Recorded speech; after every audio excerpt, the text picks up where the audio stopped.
11 000 milliards de francs CFA. C'est le montant global de la dette publique du Cameroun selon la Caisse autonome d'amortissement. Ce montant a été porté par les décaissements des appuis budgétaires dans le cadre du nouveau programme économique et financier auprès du Fonds monétaire international et de la Banque mondiale, la prise en compte d'une nouvelle convention de dette intérieure et des émissions plus prononcées de titres publics.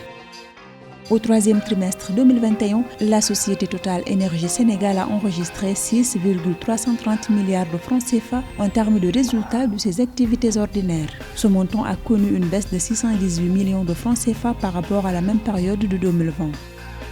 L'État gabonais ambitionne de réduire ses exonérations fiscales à l'horizon 2023 pour espérer gagner environ 1,8% de produit intérieur brut. Dans ce cadre, le gouvernement a mis en place un nouveau programme économique avec le Fonds monétaire international.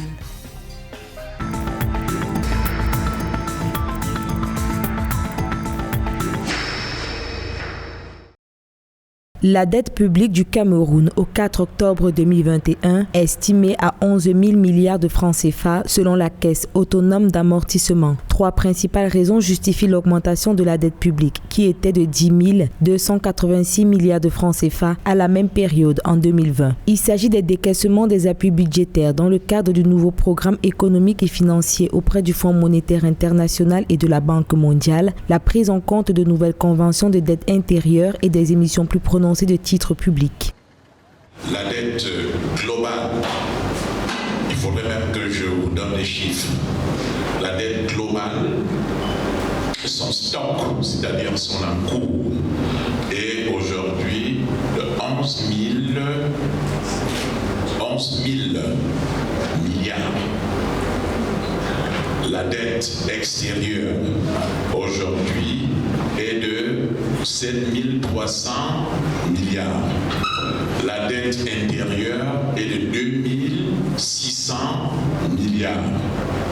Au cours d'un échange avec les leaders de la 8e promotion du programme supérieur de spécialisation en finances publiques, Richard Evina Obam, directeur général de la Caisse autonome d'amortissement, situe l'augmentation de la dette publique au niveau de la construction d'infrastructures modernes liées à la CAN 2021, à l'instar du stade Olembe à Yaoundé, Japoma à Douala, l'axe routier Ebolova-Kribi par ACOM 2. Pour lui, la dette en elle-même est une opération louable, cependant la viabiliser reste le gros défi du gouvernement camerounais.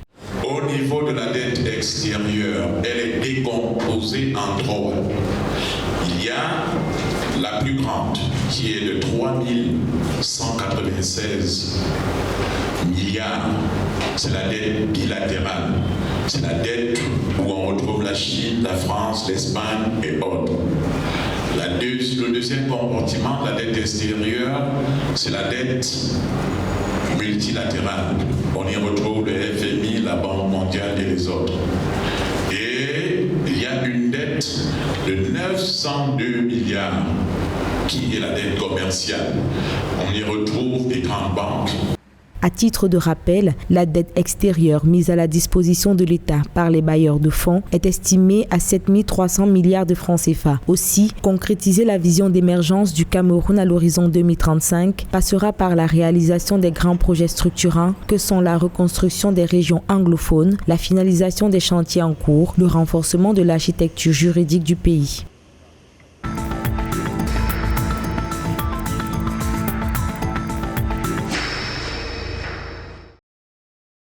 La société Total Énergie Sénégal a vu le résultat de ses activités ordinaires se replier de 618 millions de francs CFA au terme du troisième trimestre 2021. Ce résultat s'est estimé à 6,330 milliards de francs CFA contre 6,948 milliards de francs CFA au 30 septembre 2020, soit un repli de 8,9%. La société d'hydrocarbures a également enregistré une contre-performance au niveau de son chiffre d'affaires hors taxe. Il a chuté de 1,4% pour se situer à 286 milliards de francs CFA contre 290 milliards de francs CFA un an auparavant.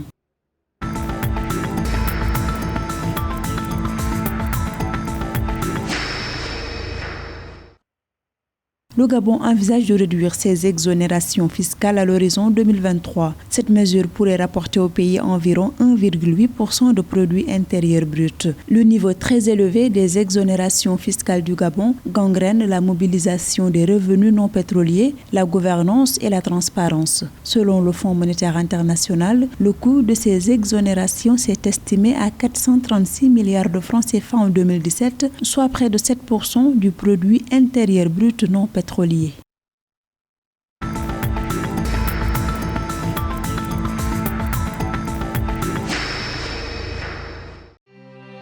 Le Maroc va prochainement mettre en œuvre un programme de remise à niveau de certains de ses aéroports. Ce projet, qui nécessite un financement de 595 millions de dollars, doit se dérouler sur la période 2022-2024, indique l'Office national des aéroports du Maroc. Les travaux portent sur l'aménagement et l'extension des plateformes aéroportuaires de Rabat, Tanger, Agadir, Dakhla, Tétouan, Al-Hoceima, entre autres. En termes de trafic, le Maroc s'attend à 25 millions de passagers dans ces aéroports en 2024.